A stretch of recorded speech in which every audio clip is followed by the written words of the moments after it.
L'infini se contemple indéfiniment.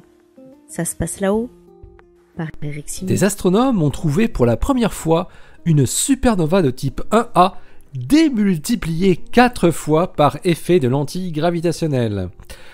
Les différents trajets de la lumière de cette supernova permettent de fournir des mesures plus précises du taux d'expansion de l'univers. Cette supernova est appelée IPTF 16GEU ou SN 2016GEU. Elle doit son nom au programme qui a permis sa découverte le 5 septembre 2016, le Intermediate Palomar Transient Factory, et son télescope de 1,20 m. Ariel Gubar de l'Université de Stockholm et son équipe ont utilisé la capacité unique de l'IPTF à scanner en temps réel une grande partie du ciel à la recherche d'objets transitoires comme des supernovas, à raison de 1/15 du ciel chaque nuit. L'analyse spectrale de la lumière de la supernova a permis de déterminer sa distance à 4,2 milliards d'années-lumière, la galaxie lentille se situant, elle, à environ 2 milliards d'années-lumière.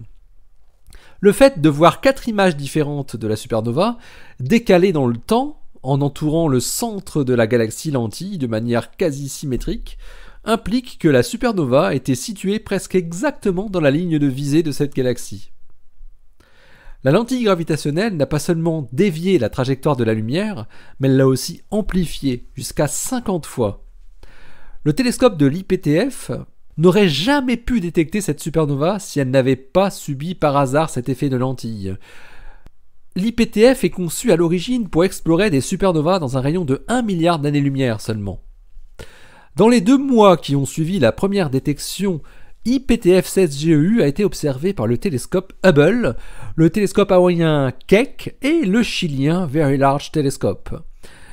Du fait que la lumière d'une supernova 1A subit une courbe de luminosité bien déterminée, l'évolution de l'intensité dans le temps, les astronomes pourront mesurer précisément combien de temps a mis la lumière pour arriver dans chacune des 4 images.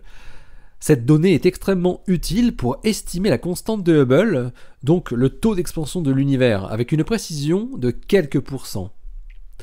Connaissant également la luminosité intrinsèque de la supernova, commune aux supernovas 1A, les 4 images dédoublées et amplifiées permettent aux chercheurs de calculer très précisément la masse et la taille de la galaxie qui a produit la lentille gravitationnelle.